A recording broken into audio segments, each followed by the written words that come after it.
Good morning, everyone, and thank you for coming back to my channel. So, I do want to apologize for the previous three videos. I was saying that it was April the 20th when actually it was the April the 12th. I don't know where I got that from, but it's kind of weird though that I said that, and then whenever I was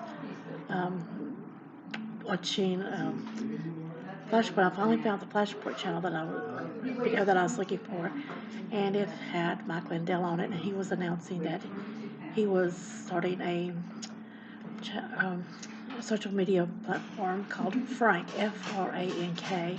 It's going to be very similar to YouTube, but you'll be free to say whatever you want to say. There will be no censorship on there. And so he said that he was hoping to launch it by today, the 13th.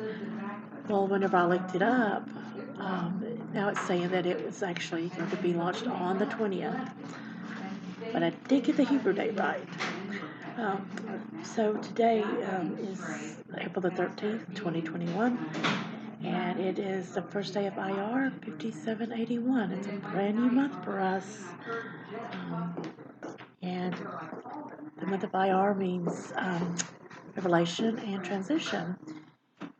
So that's what will be happening during this month. For more information, you can find Christine Vallis, Vales.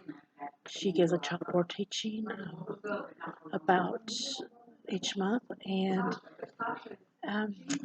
also Rabbi Mordecai Griffin on the Lapid Judaism channel. He does a special video each month about that month. So, and they're going to way more in depth than what I do because they have way more information than what I do at this time. So please check them out. They can both be found on YouTube. I'm not sure about Rumble or any other platform, but I do know that they can be found on YouTube. So. And I also want to give a shout out to everyone who was watching. These are people from the podcast, and I'm not sure if they're watching or not, but just in case they are, I do want to give these out. So I'm not going to do everybody. If I've already called out your city, I'm not going to do it again, because eventually, I mean, what if I want to put like 1,000 or 2,000 people? You know, it'll be take way too long to try to go through all those dates. So in the United States, I now have Sewickly, I guess, Sewickly, Pennsylvania, in Glen Cove, New York. And then in the United Kingdom, there is Haddington, East Lothian, Lothian, and Wharton in Marsh, Moreton -in-Marsh. And I will never be able to pronounce this name correctly. Gloucestershire, Gloucestershire.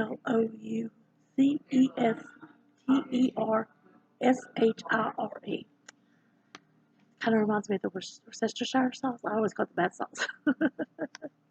Though it was really good.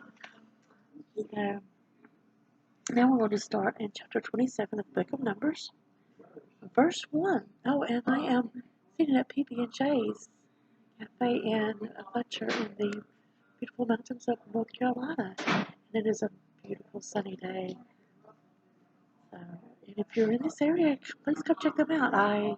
This morning I bought a banana split, and their banana splits are plain yogurt. It tastes like the Greek yogurt. I'm not sure. I'll have to ask them. And it also has honey and granola and strawberries and blueberries, and it is awesome. So, verse 1. And the daughters of Zelophehad, the son of Hefer, the son of Gilad, the son of Machir, the son of Manasseh, of the families of Manasseh, the son of Joseph, approached. These were the names of his daughters: Mahlah, Noah, Haglah, Milcah, and Tirzah. They stood in front of Moshe, Eleazar the Cohen, the leaders and the whole community at the entrance to the tent of meeting, and said, "Our father died in the desert. He wasn't part of the group who assembled themselves to rebel against Adonai in Korach's group. But he died in his own sin, and he had no sons. Why should the name of our father be eliminated from his family just because he didn't have a son? Give us property to possess along with the brothers of our father." Moshe brought their cause before Adonai. Adonai answered Moshe, "The daughters of Zelophehad are right in what they say. You must give them property to be inherited along with that of their father's brothers. Have what their father would have inherited passed to them. Moreover, say to the people of Israel, if a man dies and does not have a son, you are to have his inheritance passed to his daughter. If he doesn't have a daughter, give his inheritance to his brothers. If he has no brothers, give his inheritance to his father's brothers. If his father doesn't have brothers, give his inheritance to the closest relative in his family, and he will possess it. This will be the standard for judgment to be used by the people of Israel, as Adonai ordered Moshe." Adonai said to Moshe, "Climb this mountain in the Abarim range and look out at the land which I have given the people of Israel. After you have seen it, you too will be gathered to your people, just as Aharon, your brother, was gathered.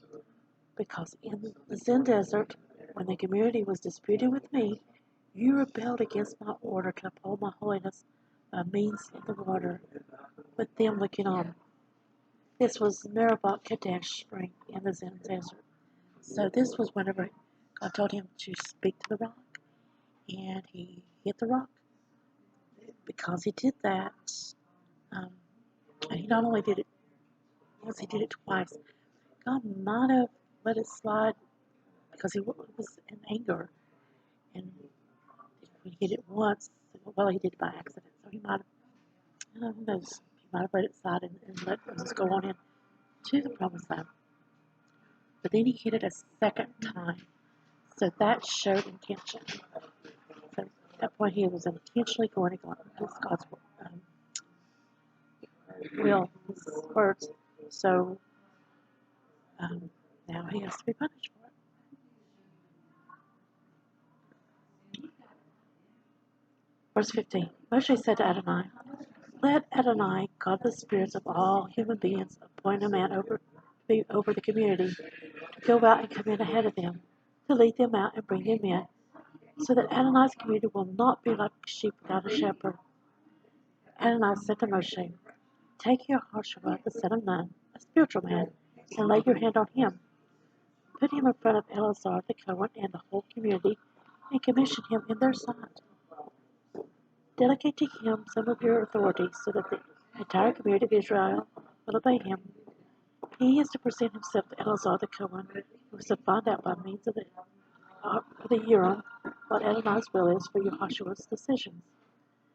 Then at his word they will go out, and at his word they will come in, both he and all the people of Israel with him, the whole community."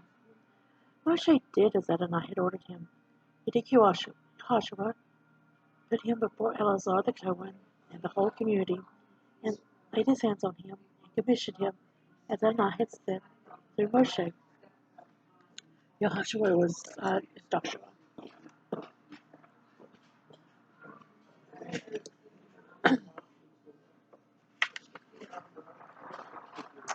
Chapter 28. Adonai said to Moshe, "Give an order to the people of Israel. Tell them, you are to take care to offer me at the proper time the food presented to me as offerings made by fire, providing a fragrant aroma for me. Tell them, this is the offering made by fire that you are to bring to Adonai. Male lambs of the first year without defect, 2 daily as regular burnt offering. Offer the one lamb in the morning and the other lamb at dusk, along with 2 quarts of fine flour as a grain offering, mixed with 1 quart of oil from pressed olives. It is a regular burnt offering, the same as was offered on Mount Sinai to give a fragrant aroma. an aroma made by fire for Adonai. Its drink offering is to be 1/4 hin for 1 lamb, and hin is spelled H-I-N. In the holy place you are to pour out a drink offering of intoxicating liquor to Adonai. The other lamb you are to present at dusk. Present it with the same kind of grain offering and drink offering as in the morning. It is an offering made by fire with a fragrant aroma for Adonai. On Shabbat, offer 2 male lambs in the first year and without defect, with 1 gallon of fine flour as a grain offering, mixed with olive oil and its drink offering. This is a burnt offering for every Shabbat, in addition to the regular burnt offering and its drink offering. At each Rosh Chodesh of yours, you are to present a burnt offering to Adonai, consisting of 2 young bulls, 1 ram, and 7 male lambs in the first year, and without defect, with 6 quarts of fine flour mixed with olive oil as a grain offering for each bull, 4 quarts of fine flour mixed with olive oil as a grain offering for the 1 ram, and 2 quarts of fine flour mixed with olive oil as a grain offering for each lamb. This will be the burnt offering, given a fragrant aroma, an offering made by fire for Adonai. Their drink offerings will be 2 quarts of wine for a bull, 1 1/3 quarts for the ram, and 1 quart for each lamb. This is a burnt offering for every Rosh Chodesh throughout the months of the year. And remember that Rosh Chodesh is the beginning of the month. So today is Rosh Chodesh Rosh Chodesh is the beginning of the month. So today is Rosh Chodesh for the month of Iyar.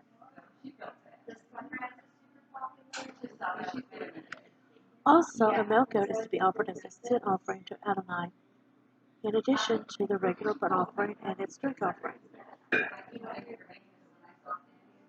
In the first month, on the 14th day of the month, so that would be the 14th day of the sun, is Adonai's Pesach. On the 15th day of the month is to be a feast. Matzah is to be eaten for 7 days. The first day is to be a holy convocation. Do not do any kind of ordinary work. Present an offering made by fire, a burnt offering to Adonai, consisting of 2 young bulls, 1 ram, and 7 male lambs in the first year. They are to be without defect for you. With their grain offering, fine flour mixed with olive oil, offer 6 quarts for a bull, 12 quarts for the ram, and 2 quarts for each of the 7 lambs. Also, a male goat as a sin offering to make atonement for you. You are to offer these in addition to the morning burnt offering, which is a regular burnt offering. In this fashion, you are to offer daily, for 7 days, the food of the offering made by fire, making a fragrant aroma for Adonai. It is to be offered in addition to the regular burnt offering and its drink offering. On the 7th day, you are to have a holy convocation. Do not do any kind of work. Do not do any kind of ordinary work. On the day of the first fruits, when you bring a new grain offering, Adonai. I'm sorry, let me start that verse again. Let's see, verse 26. On the day of the first fruits, when you bring a new grain offering to Adonai in your feast of Shavuot, you are to have a holy convocation. Do not do any kind of ordinary work, but present a burnt offering as a fragrant aroma for Adonai, consisting of 2 young bulls, 1 ram, 7 male lambs in the first year, and their grain offering. Fine flour mixed with olive oil, 6 quarts for each bull, 4 quarts for 1 ram, and 2 quarts for each of the 7 lambs, plus a male goat to make atonement for you.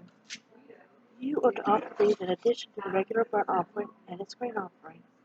They are to be without defect for you, with their drink offering. Chapter 29. In the 7th month, on the first day of the month, you are to have a holy convocation. Do not do any kind of ordinary work. It is a day of blowing the shofar for you. Prepare a burnt offering to make a fragrant aroma for Adonai. 1 young bull, 1 ram, and 7 male lambs in the first year, and without defect.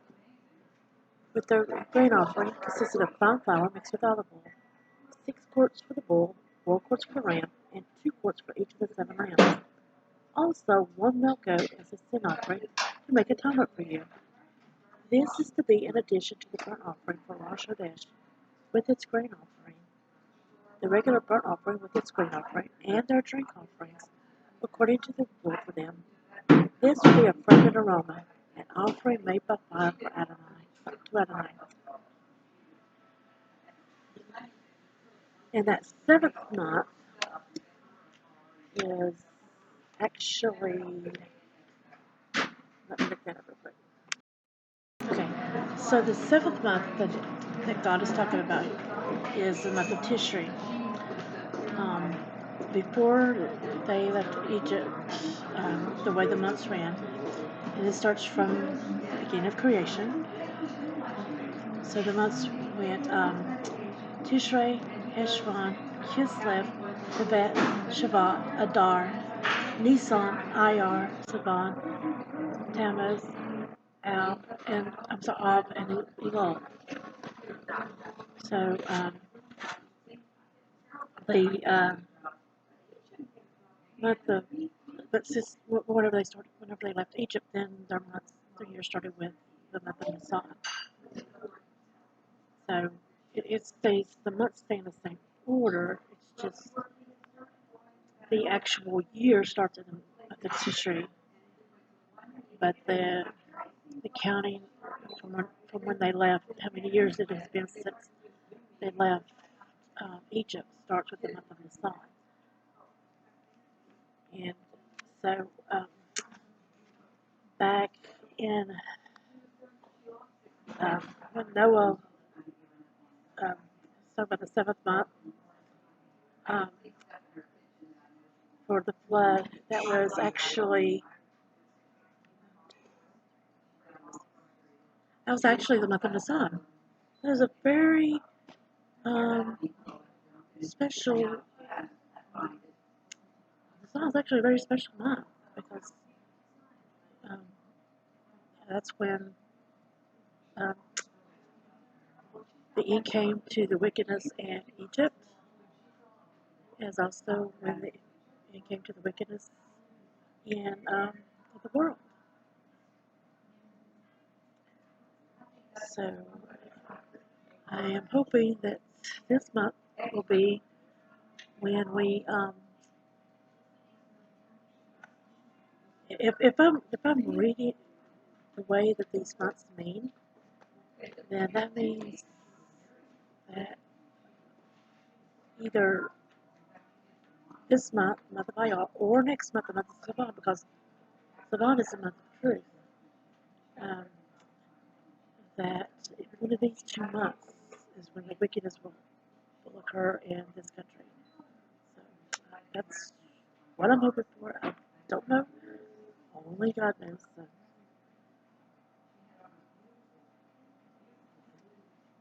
So on chapter 29, verse 7. On the 10th day of this 7th month, you are to have a holy convocation. You are to deny yourselves, and you are not to do any kind of work, but you are to present a burnt offering to Adonai to make a fragrant aroma. 1 young bull, 1 ram, and 7 male lambs in the first year. They are to be without defect for you. With their grain offering, fine flour mixed with olive oil, 6 quarts for the bull, 4 quarts for the 1 ram, and 2 quarts for each of the 7 lambs.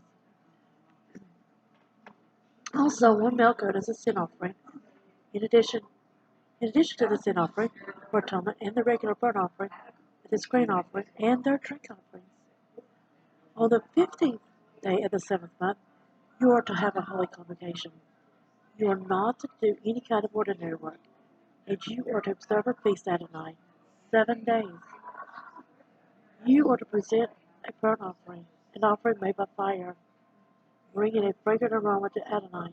It is to consist of 13 young bulls, 2 rams, 14 male lambs the first year. They are to be without defect. With their grain offering, fine flour mixed with olive oil, 6 quarts for each of the 13 bulls, 4 quarts for each of the 2 rams, and 2 quarts for each of the 14 lambs. Also, one male goat is a sin offering in addition to the regular burnt offering with its grain and drink offerings. On the second day, you are to present 12 young bulls, 2 rams, 14 male lambs in their first year, without defect, with the grain and drink offerings for the bulls, rams, and lambs according to their number, in keeping with the rule. Also, one male goat is a sin offering, in addition to the regular burnt offering, its grain offering, and their drink offerings. So I want you to write down, as I'm reading the numbers of these bulls each day. I want you to write down those numbers, and I'll show you while we get through. So the first day they offer 13 bulls. The second day was 12 bulls. On the third day, 11 bulls. So write that down. 2 rams, 14 male lambs in their first year without defect, with the grain and drink offerings for the bulls, rams and lambs according to their number, in keeping with the rule. Also, one male goat as a sin offering, in addition to the regular burnt offering with its grain and drink offerings. On the fourth day, 10 bulls, 2 rams, 14 male lambs in their first year, without defect, with the grain and drink offerings for the bulls, rams, and lambs, according to their number, in keeping with the rule. Also, one male goat as a sin offering, in addition to the regular burnt offering with its grain and drink offerings. On the fifth day, 9 bulls, 2 rams, 14 male lambs in their first year, without defect, with the grain and drink offerings for the bulls, rams, and lambs according to their number, in keeping with the rule. Also, one male goat as a sin offering, in addition to the regular burnt offering with its grain and drink offerings. On the sixth day, 8 bulls, 2 rams, 14 male lambs in their first year, without defect, with their grain and drink offerings for the bulls, rams, and lambs, according to the number, in keeping with the rule. Also, one male goat is a sin offering, in addition to the regular burnt offering with its grain and drink offerings. On the seventh day, 7 bulls, 2 rams, 14 male lambs in their first year, without defect, with the grain and drink offerings for the bulls, rams, and lambs according to their number, in keeping with the rule. Also, one male goat as a sin offering, in addition to the regular burnt offering, with its grain offering and drink offerings. On the 8th day, you are to have a festive assembly. You are not to do any kind of ordinary work, but you are to present a burnt offering, an offering made by fire, giving a fragrant aroma to Adonai. 1 bull, 1 ram, 7 male lambs in their first year without defect, with the grain and drink offerings for the bull, the ram, and the lambs, according to their number, in keeping with the rule. Also, 1 male goat as a sin offering, in addition to the regular burnt offering, his grain and drink offerings. You are to offer these to Adonai at your designated times, in addition to your vows and voluntary offerings, whether these are your burnt offerings, grain offerings, drink offerings, or peace offerings. The reason why I wanted you to write down all those numbers is because if you write them all up, that comes up to the number 70. So, and there are 70 nations. Well, the world has been divided up, and people have taken over land and everything, and so we know that there's like over 100 different countries on the earth, but in God's view there are only 70 nations. So it doesn't matter how man wants to try to divide it up, it's still with God there's still only 70 nations.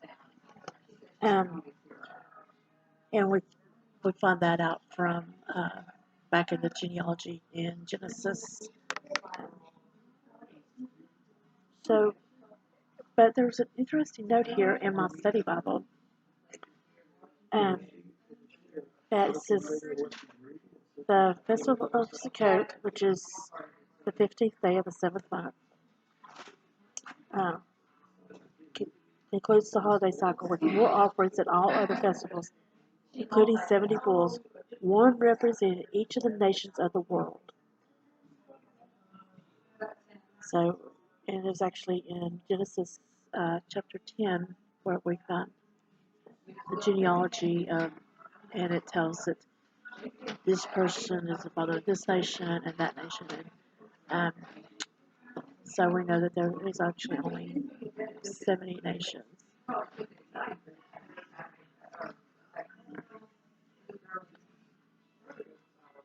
Now, beginning in chapter 30, verse 1, or in the King James Version. I'm not sure about other versions because I don't read the other versions. But in the King James, it's actually um, chapter 30, verse 1 is chapter 29, verse 40.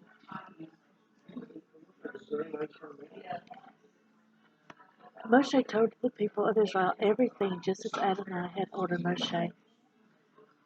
Then Moshe spoke to the heads of the tribes of the people of Israel.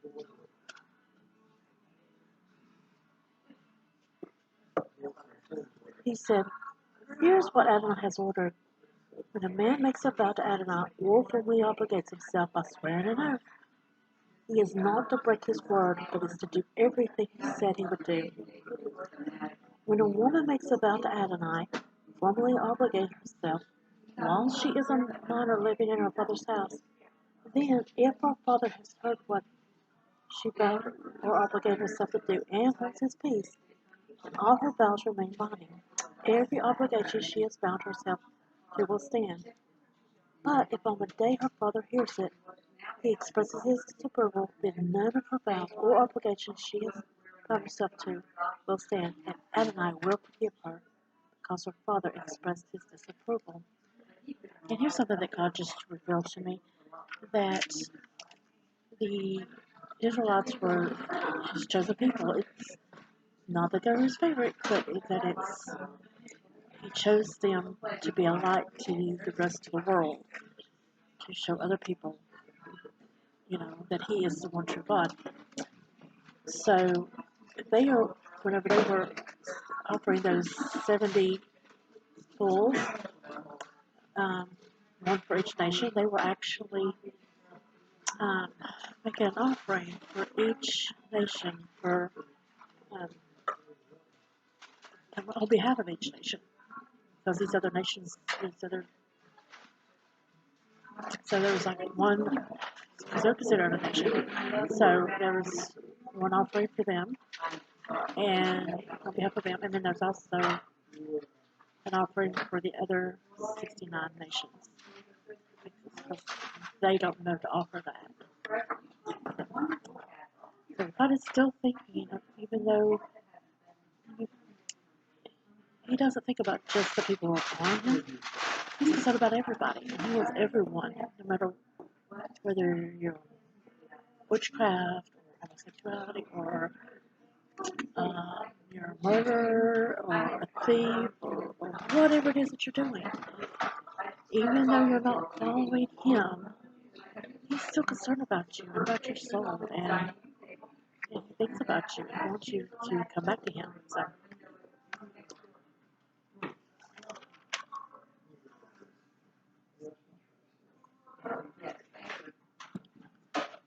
beginning in verse 7, or verse 6 in the King James, if, having made vows or rashly committed herself to an obligation, she gets married, and her husband hears but holds his peace with her on the day he learns of it, then her vows and obligations she has bound herself to will stand. But if her husband expresses his disapproval on the day he hears it, he will void the vow which is on her and the obligation to which she has bound herself, and Adonai will forgive her. The vow of a widow, however, or of a divorcee, including everything to which she has obligated herself, will stand against her. If a woman vowed in her husband's house or obligated herself with an oath, and her husband heard it but held his peace with her and did not express disapproval, then all her vows and obligations will stand. But if her husband makes them null and void on the day he hears them, then whatever she said, vows or binding obligation will not stand. Her husband has voided them, and Adonai will forgive her.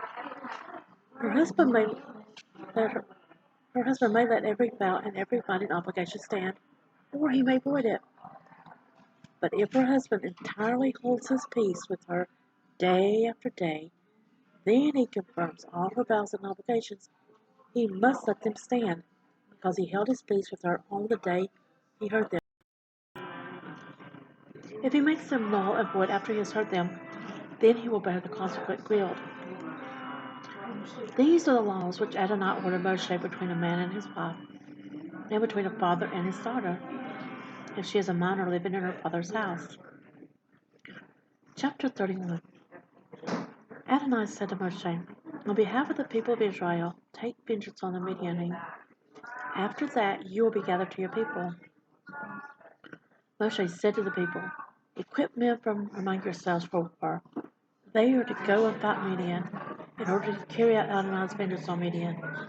You are to send to the war 1,000 men from every one of Israel's tribes. Makes me wonder why God was wanting him to attack the Midianites when, he went to the land of Midian, and his father-in-law was a priest of Midian. So I wonder if the Midianites were in general wicked, but only his father-in-law Jethro was, and his family were actually followers of God. I'm not sure, but yeah, whenever I hope that later on in here we will find that out. If not, then maybe whenever I'm actually researching deep the book of Numbers, I will find that out. Verse 5. So out of the thousands of people in Israel, 1,000 were men from each tribe, 12,000 altogether were mustered for war. Moshe sent them, 1,000 from each tribe, to the war. He sent them and Pinhas, the son of Eleazar, the Cohen, to the war, with the holy utensils and the trumpets for sounding the alarm in his camp. They fought against Midian, as Adonai had ordered Moshe, and killed every man. They killed the kings of Midian along with the others who were slain: Evi, Rechem, Zur, Hur, and Reba, the 5 kings of Midian. They also killed Baal-Mon, the son of Beor, with a sword. The people of Israel took captive the women of Midian and their little ones, and they took as booty all their cattle, flocks, and other goods. They set fire to all their cities and the areas where they lived and all their camps. They took all the booty, all the people and animals they had captured, and brought the captives' booty and spoil to Moshe, Eleazar, and the Cohen, and the community of Israel, in the camp and on the plains of Moab, by the Jordan across from Jericho. And just an interesting note, so this Baal-Mon that they killed was the same Baal-Mon that Balak was wanting to curse the people of Israel. And we know that because we go back to chapter 22 and verse 5. And it's let's go back into verse 4. Balak, the son of Zippor, was king of Moab at that time. Verse 5. He sent messengers to Balaam, the son of Beor, at Petor, by the Euphrates River in his native land. So, I wonder why, what happened? Why God decided to kill Balaam.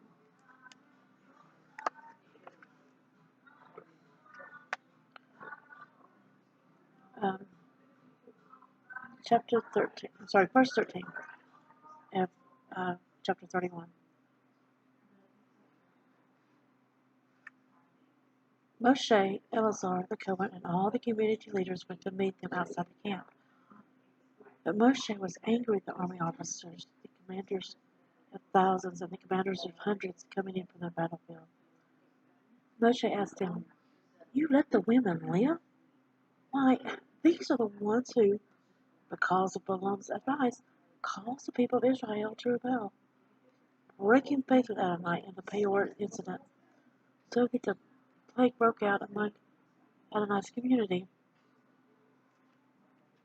Now kill every male among the little ones, and kill every woman who has ever slept with a man.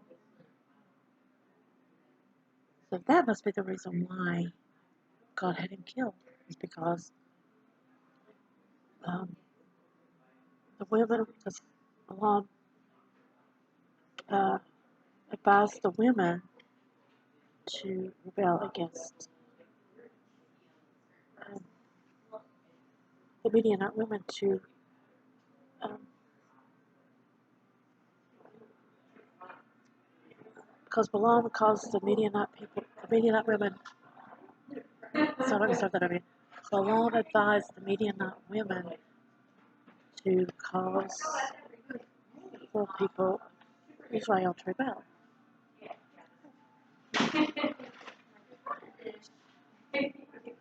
Let's back up to verse 17. Now kill every male among the little ones, and kill every woman who has ever slept with a man. But the young girls who have never slept with a man, keep alive for yourselves. Pitch your tents outside the camp for 7 days. Whoever has killed a person or touched the corpse of someone slain, purify yourselves on the 3rd and 7th days, and your captives. Also purify every garment, whether of skin or goat's hair, and everything made of wood. Eleazar the Cohen said to the soldiers who had gone to the front, "This is a regulation from the Torah which Adonai has ordered Moshe. Even though gold, silver, brass, iron, and lead can all withstand fire, so that you are indeed to purify everything made of these materials, and having them pass through fire. Nevertheless, they must also be purified with the water for purification. Everything that can't withstand fire, you are to have go through water. On the 7th day, you are to wash your clothes, and you will be clean. After that, you may enter the camp." Adonai said to Moshe, "Take all the booty, both people and animals, you, Eleazar the Cohen, and the leaders of the community, and divide the booty into 2 parts, half for the experienced soldiers who went out to battle, and half for the rest of the community."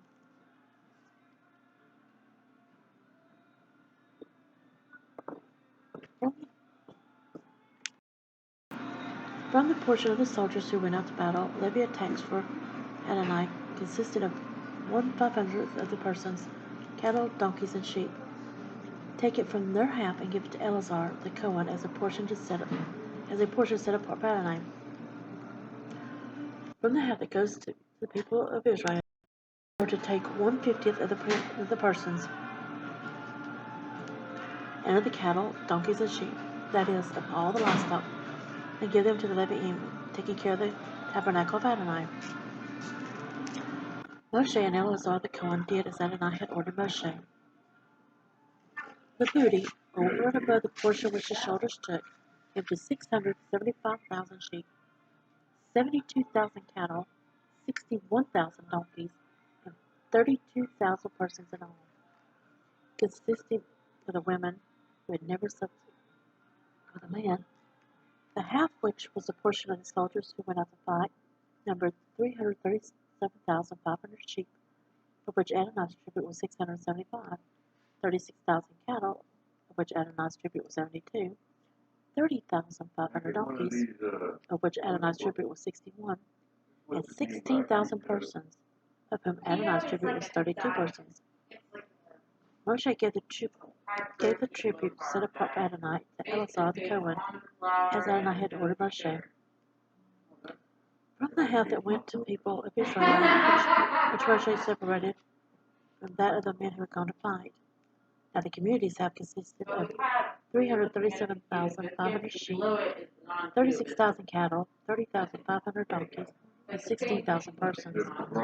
From the people of Israel's half, Moshe took 1/50th of the persons and animals and gave them to the Leviim, taking care of the tabernacle of Adonai, as Adonai had ordered Moshe. The officers in charge of the thousands who fought, the commanders of thousands and the commanders of hundreds, approached Moshe and said to him, Your servants have counted all the soldiers under our command, and not one of us is missing. Isn't that amazing? How they went out against all those people and not one person died. We have brought an offering for Adonai, what every man has obtained in the way of gold jewelry, armlets, bracelets, finger rings, earrings, and belts, to make atonement for ourselves before Adonai. Moshe and Eleazar the Cohen accepted their gold, all the jewelry, all the gold in this gift, which the commanders of thousands and the commanders of hundreds set apart for Adonai, weighed 420 pounds. When the soldiers had taken booty, every man for himself, Moshe and Eleazar the Cohen took the gold from the commanders of thousands and of hundreds, and brought it into the tent of meeting as a reminder for the people of Israel before Adonai. You have a great day.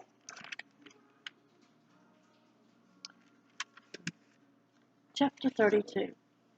There are 34 chapters, so we're going to finish up this book and this video. So it may go over an hour. And then we'll start Deuteronomy, the next video. Chapter 32. The descendants of Reuben and the descendants of Ghat had vast quantities of livestock. When they saw that the land of Yosir and the land of Gilead were good for livestock, the descendants of Ghat and of Reuben came and spoke to Moshe, Eleazar the Cohen, and the community leaders. They said, Tarat, Daban, Yazar, Nimrah, Heshbon, El-Alai, Zabal, Nebo, and beyond. The country that Adonai conquered before the community of Israel is livestock country, and your servants have livestock. If you regard us favorably, they went on, let this land be given to your servants as their possession, and don't have us cross the Jordan. Moshe answered the descendants of Gad and of Reuben, are your brothers to go to war with while you stay here? Besides, why are you trying to discourage the people of Israel from crossing into the land Adonai gave them?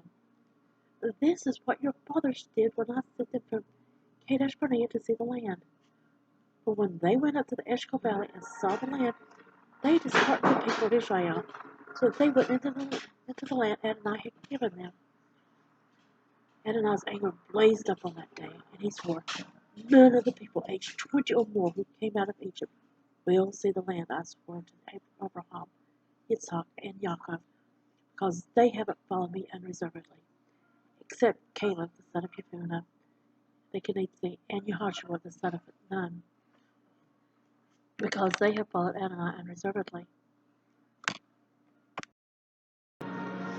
Thus Adonai's anger blazed against Israel, so that he made them wander here and there in the desert 40 years, until all the generation that had done evil on the side of Adonai had died out. Now you, another brood of sinners, have arisen in your father's place to increase still more the fierce anger of Adonai toward Israel. For if you turn away from him, he will leave them in the desert again, and thus you will cause the destruction of all these people. But they came up to him and said, here we will build enclosures for our livestock and cities for our little ones, but we ourselves will be armed and ready for action to march at the head of the people of Israel, until we have brought them to their place. Our little ones will stand in 45 cities here, because of the people now living in the land. However, we will not return to our own homes until every man in Israel has taken possession of his land for inheritance. We will not have an inheritance with them on the other side of the Jordan, westward, because our inheritance has fallen to us on this side of the Jordan, eastward. Moshe said to them, if you will do this, if you will arm yourselves to go before Adonai to the war, and if every one of your soldiers will cross the Jordan before Adonai, until he has driven out his enemies ahead of him, and if the land has been conquered before Adonai, and only after that do you return, then you will be clear before Adonai and before Israel, and this land here will be yours to possess before Adonai. But if you will not do this, You have sinned against Adonai, and you must understand that your sin will find you out. Now that's something that we need to remember, that no matter what we do, it will come to light. It could take months, years, days, who knows? But eventually it will come to light. Build cities for your little ones and enclosures for your sheep. Then do what you said you would do. The descendants of Gad and the descendants of Reuben said to Moshe, your servants will do as my Lord orders. Our little ones, wives, flocks, and all our livestock will be there in the cities of Gad. But your servants will cross over, every man armed for war, before Adonai to do battle, as my Lord says. So Moshe gave orders concerning them to Eleazar the Cohen, Yehoshua the son of Nun, and the clan leaders of the tribes of the people of Israel. Moshe said to them, if the descendants of Gad and of Reuben cross over the Jordan with you, every man armed for battle before Adonai, and if the land is conquered before you, then you are to give them the land of Gilad as theirs to possess. But if they do not cross with you armed, they are to possess land along with you in Canaan. The descendants of Gad and of Reuben answered, we will do as Adonai has said to your servants. We will cross over to the land of Canaan armed before Adonai, and the land we will possess for inheritance will be on this side of the Jordan. So Moshe gave the descendants of Gad and of Reuben, and also to the half-tribe of Manasseh, the son of Joseph, the king of Sihon, king of Amorite, and the kingdom of Og, king of Bashan, the country and its cities within its borders, along with their surrounding towns. The descendants of Gad built Dibon, Tarat, Aroer, Atrat Shapon, Yazer, Lobahah, Beit Nimrah, and Beit Haran, 45 cities, and also enclosures for sheep. The descendants of Reuben built Heshbon, Eleleh, Kiryatayim, Nebo, Baal-Mon, these names have been changed, and Sivma. They renamed the cities they built. The descendants of Mahir, the son of Manasseh, went to Gilad and conquered it, dispossessing the Amorite who were there. Moshe gave Gilad to Mahir, the son of Manasseh, and he lived in it. Yair, the son of Manasseh, went and captured its villages and called them Havat Yair, villages of Yair. So from that we know that Havat, Havot, means villages. Nobach went and captured Connaught with its villages and named it Nobach after himself. Chapter 33. These are the stages of the journey of the people of Israel as they left the land of Egypt, divided into groups under the leadership of Moshe and Aharon. Moshe recorded each of the stages of their journey by order of Adonai. Here are the starting points of each stage. So this chapter begins going back through everything that they've been through. It's like a summary. They began their journey from Ramses in the first month. On the 14th day of the first month, the morning after the Pesach, the people of Israel left proudly in view of all the Egyptians, while the Egyptians were burying those among them whom Adonai had killed, all their firstborn. Adonai had also executed judgment on their gods. The people of Israel moved on from Ramses and camped at Sukkot. So those plagues that they had, like the frogs and locusts and all that, those were actually gods that they worshipped. So this was what he's talking about when he says that he executed judgment on their gods. They moved on from Sukkot and camped at Etam by the edge of the desert. They moved on from Etam and turned back to Pi-Hahiroth in front of Baal-Zebon and camped before Migdol. They moved on from Pnei-Hahiroth, passed through the sea to the desert, continued 3 days into the Etam desert, and camped at Maran. They moved on from Mara and came to Elim. In Elim were 12 springs and 70 palm trees, so they camped there. They moved on from Elim and camped by the Sea of Suf. And the Sea of Suf is what we know as the Red Sea. They moved on from the Sea of Suf and camped in the Sin Desert, and that's spelled here, S-E-E-N. They moved on from the Sin Desert and camped at Dopka. They moved on from Dopka and camped at Elash. They moved on from Elash and camped at Rephidim, where there was no water for the people to drink. They moved on from Rephidim and camped in the Sinai Desert. They moved on from the Sinai Desert and camped at Kibbutz HaTaavah. They moved on from Kibbutz HaTaavah and camped in Hatzerot. They moved on from Hatzerot and camped at Ritmah. They moved on from Ritmah and camped at Rimmon Peretz. They moved on from Rimmon Peretz and camped at Libnah. They moved on from Libnah and camped at Rissa. They moved on from Rissa and camped at Kehillah. They moved from Kehillah and camped at Mount Shefer. They moved on from Mount Shefer and camped at Haradah. They moved on from Haradah and camped at Machalath. They moved on from Machalath and camped at Tahat. They moved on from Tahat and camped at Tarak. They moved on from Tarak and camped at Midkah. They moved on from Midkah and camped at Hashmonah. They moved on from Hashmonah and camped at Moseroth. They moved on from Moseroth and camped at Bnei Yakan. They moved on from Bnei Yakan and camped at Hor HaGidgad. They moved on from Hor HaGidgad and camped at Yotbatah.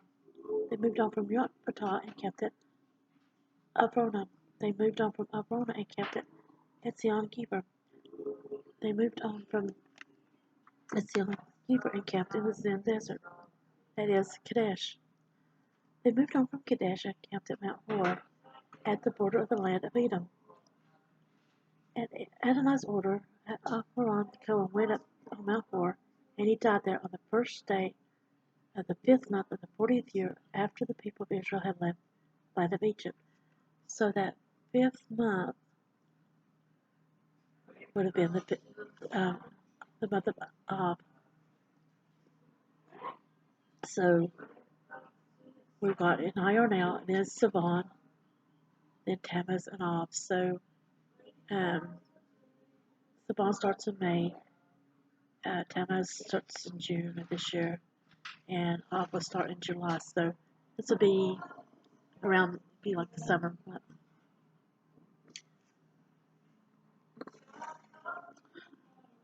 The Canaanite king of Arad, who lived in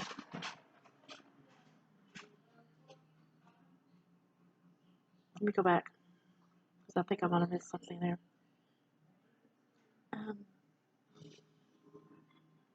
Verse 38. At Adonai's order, Aharon the Cohen went up on Mount Hor, and he died there on the first day of the 5th month of the 40th year after the people of Israel had left the land of Egypt. Aharon was 123 years old when he died on Mount Hor. The Canaanite king of Arad, who lived in the Negev in the land of Canaan, had heard that the people of Israel were coming. So they moved on from Mount Hor and camped at Salmon. So this is another where by reading completely through the Bible, how we find out more information, because if we just stopped where Aaron died, we wouldn't know how old he was. And so, like, I could just come to you and say, well, he died on the 15th month. I mean, on the first day of the month of Ab, and he was 123 years old, and this was in the 40th year after they left Egypt. And if you hadn't read throughout the Bible, then how would you know that I was telling you the truth? So, so that's why it's very important to go completely through, which is something I found out. These little insights I'm giving you, they're not. I'm not some super holy person or anything like that. most of the things are I am either currently guilty of and am trying to overcome, or I've been guilty of it in the past. So, and I just don't want you to think that I'm super holy, super righteous, never do anything wrong, because no one is like that. No one has ever been like that. And even, you know, the people that we see in here, the ones who walked with Yeshua, they still did things wrong. You know, they were not perfect. Even after he left this world, they were still not perfect. Um, so I do feel like, though, that as you're walking with him, that you do become more and more perfect. This is small thinking. I don't have any proof of this, but that you do become um, perfect one day. And let me back up. I think that everybody becomes perfect at one point in their life. And you're either perfectly wicked or you're perfectly righteous. If you're perfectly wicked, you die that day and go to hell. If you are perfectly righteous, you die that day and go to heaven. Am I right? I don't know. I might find out later on that I am, but that's just my thinking. And if I do find that out that I am correct, I'll let you know, and I will be able to prove it. And I'll show to you how that I proved. So, verse 43. They moved on from Salmone and camped at Punon. They moved on from Punon and camped in Obot. They moved on from Obot and camped at Aye Avarim, by the border of Moab. They moved on from Ayyim and camped at Devon Gad. They moved on from Devon Gad and camped at Almon Diblatayim. They moved on from Almon Diblatayim and camped in the Avarim range, in front of Nebo. They moved on from the Avarim range and camped in the plains of Moab by the Jordan, across from Jericho. Their camp by the Jordan extended from Beit Yeshimot all the way to Abel Shittim, in the plains of Moab. Adonai spoke to Moshe in the plains of Moab by the Jordan, across from Jericho. He said to tell the people of Israel, when you cross the Jordan into the land of Canaan, you are to expel all the people living in the land from in front of you. Destroy all their stone figures, destroy all their metal statues, and demolish all their high places. Drive out the inhabitants of the land, and live in it, for I have given you the land, for I have given the land to you to possess. You will inherit the land by lot according to your families. You are to give more land to the larger families and less to the smaller ones. Wherever the lot falls to any particular person, that will be his property. You will inherit according to the tribes of your ancestors. But if you don't drive out the inhabitants of the land from in front of you, then those you allow to remain will become like thorns in your eyes and stings in your sides. They will harass you in the land where you are living. And in this event, I will do to you what I intended to do to them. Chapter 34. And you can go back into the genealogy in Genesis and see where these different tribes came from that he's driving out, and get a little bit more information about them. Verse 1. Adonai told Moshe to give this order to the people of Israel. When you enter the land of Canaan, it will become your land to pass on as an inheritance. The land of Canaan as defined by these borders. Your southern portion will extend from the Zin Desert close to the border of Edom. The eastern terminus of your southern border is at the end of the Dead Sea. From there your border turns, goes south to the Aqabim ascent, and passes on to Zin. From there it goes south of Kadesh Barnea, on to Hatzar Adar, and on to Atzmon. Then the border turns and goes from Atzmon to the body of Egypt, and along it to the sea. Your western border will be the Great Sea. Your northern border will be as follows. From the Great Sea, mark a line to Mount Hor, and from Mount Hor, mark a line to the entrance of Haman. The border goes out to Zedad. Then the border goes to Ziphrah, and finally to Hatzar Anan. This is your northern border. For the eastern border, mark your line from Hatzar Anan to Shabam. Then the border goes down from Shabam to Rivla on the east side of Ayam. Then down until it hits the slope east of Lake Kinneret. From there it goes down the Jordan River till it flows into the Dead Sea. These will be the borders of your land. Moshe gave this order to the people of Israel. This is a land in which you will receive inheritances by lot, which Adonai has ordered to give to the 9 tribes and the half-tribe. The tribe of the descendants of Reuben have already received their land for inheritance, according to their clans, and so have the descendants of Ghat and the half-tribe of Manasseh.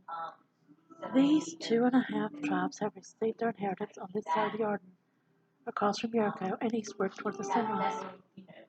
Adonai said to Moshe, "These are the names of the men who will take possession of the land for you: Eleazar the Cohen and Yehoshua the son of Nun. Also appoint 1 leader from each tribe to take possession of the land."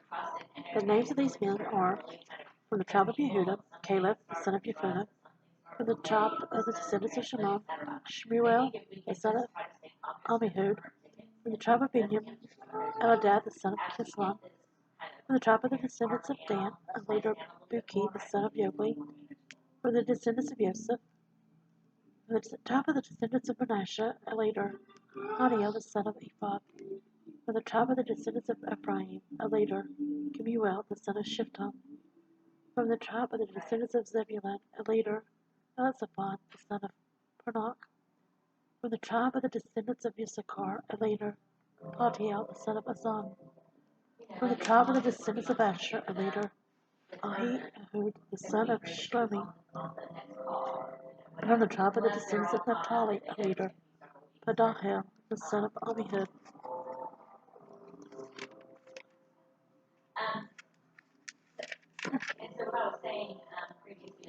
So there's 36 chapters, not 30, 34.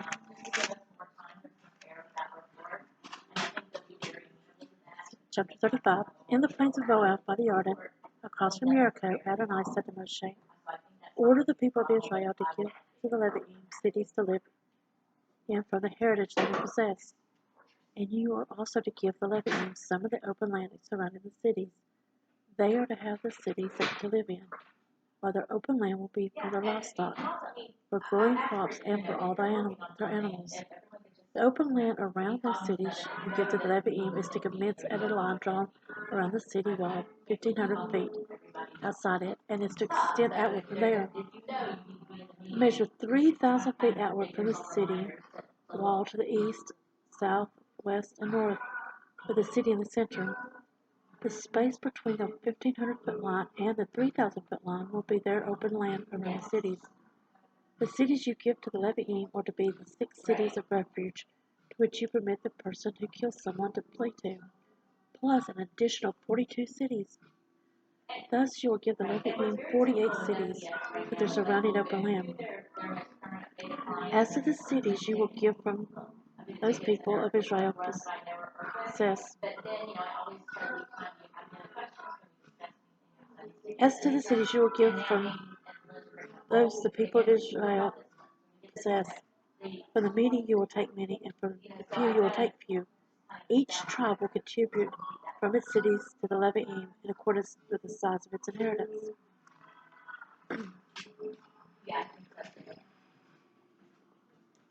Adonai said to Moshe, "Tell the people of Israel, when you cross the Jordan into the land of Canaan, you are to designate for yourselves cities that will be cities of refuge for you, to which anyone who kills someone by mistake can flee. These cities are to be a refuge for you from the dead person's next of kin, who might otherwise avenge his kinsman's death by slaying the killer prior to his standing trial before the community. In regard to the cities you are to give, there are to be 6 cities of refuge for you. You are to give 3 cities east of the Jordan and 3 cities in the land of Canaan. They will be cities of refuge. These 6 cities will serve as refuge for the people of Israel, as well as for the foreigner and resident alien with them, so that anyone who kills someone by mistake may flee there. However, If he hits him with an iron implement and thus causes his death, he is a murderer. The murderer must be put to death. Or if he hits him with a stone in his hand, big enough to kill someone, and he dies, he is a murderer. The murderer must be put to death. Or if he hits him with a wood utensil in his hand, capable of killing someone, and he dies, he is a murderer. The murderer must be put to death. The next of kin avenger is to put the murderer to death himself. Upon meeting him, he has put him to death. Likewise, if he shoves him out of hatred, or intentionally throws something at him, causing his death, or out of hostility strikes him with his hand, so that he dies, then the one who struck him must be put to death. He is a murderer, and the next of kin avenger is to put the murderer to death upon meeting him. But suppose he shoves him suddenly, but without hostility, or he throws something at him unintentionally, or without seeing him, being his enemy or seeking to harm him, he throws a stone big enough to cause death, and the person dies. Then the community is to judge between the one who struck him and the next of kin avenger in accordance with these rules, and the community is to save the killer from the next of kin avenger. The community is to return him to the city of refuge to which he fled, and he is to live there until the Kohen HaGadol, that's the high priest, who is anointed with the holy oil, dies. And we know Kohen is priest, Ha means the, and Gadol is great, so that means the great priest, or the high priest. But if the killer ever goes beyond the limits of the city of refuge he fled to, and the next of kin avenger finds him outside the limits of his city of refuge, and the avenger kills the killer, he will not be guilty of the man's blood, because he must stay in his city of refuge until the death of the Kohen HaGadol. But after the death of the Kohen HaGadol, the killer may return to the land he owns. These things shall constitute your standard for judgment through all your generations, wherever you live. If anyone kills someone, so that means it doesn't matter whether they're living in Iraq, the United States, France, Germany, Russia, Africa, it doesn't matter. These are where there's the rules that they're supposed to live by.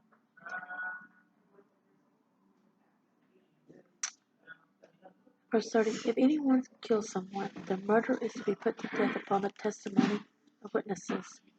But the testimony of only one witness will not suffice to cause a person to be put to death. Also, you are not to accept a ransom in lieu of the life of a murderer condemned to death. Rather, he must be put to death. Likewise, you are not to accept for someone who has fled to his city of refuge a ransom that will allow him to return to his land before the death of the Kohen. In this way, you will not defile the land in which you are living, for blood defiles the land, and in this land no atonement can be made for the blood shed in it, except the blood of him who shed it. No, you are not to defile the land in which you live, and in which I live, for I, Adonai, live among the people of Israel. Chapter 36. The leaders of the clans of the family of the descendants of Ghat, the son of Maher, the son of Manasseh, of the families of the descendants of Joseph, approached and addressed Moshe and the leaders, the heads of the clans of the people of Israel. They said, Adonai ordered my Lord to give by lot the land to be inherited by the people of Israel, and my Lord was ordered by Adonai to give the inheritance of our kinsman Zelophehad to his daughters. But if they get married to anyone belonging to another of the tribes of the people of Israel, then their inheritance will be taken away from the inheritance of our ancestors, and be added to the inheritance of the tribe they will then belong to. Thus, it will be taken away from the sum total of our inheritance. And when the yovel of the people of Israel comes, their inheritance will be added to the land possessed by the tribe they will then belong to, and be subtracted from the inheritance belonging to the tribe of our ancestors. Moshe gave this order to the people of Israel in keeping with the word of Adonai. The tribe of the descendants of Joseph is right in what it says. Here's what Adonai has ordered concerning the daughters of Zelophehad. Let them be married to whomever they think best, but they must marry only into a family from their father's tribe.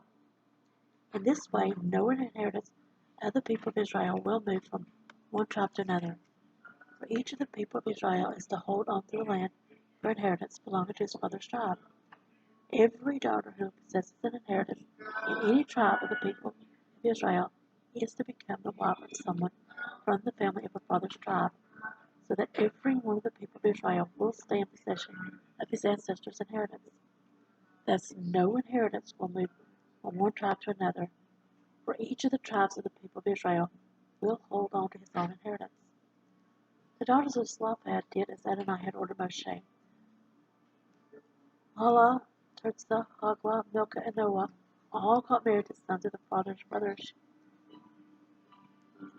They were married into the families of the descendants of Manasseh, the son of Joseph, and their inheritance remained in the tribe of their father's family.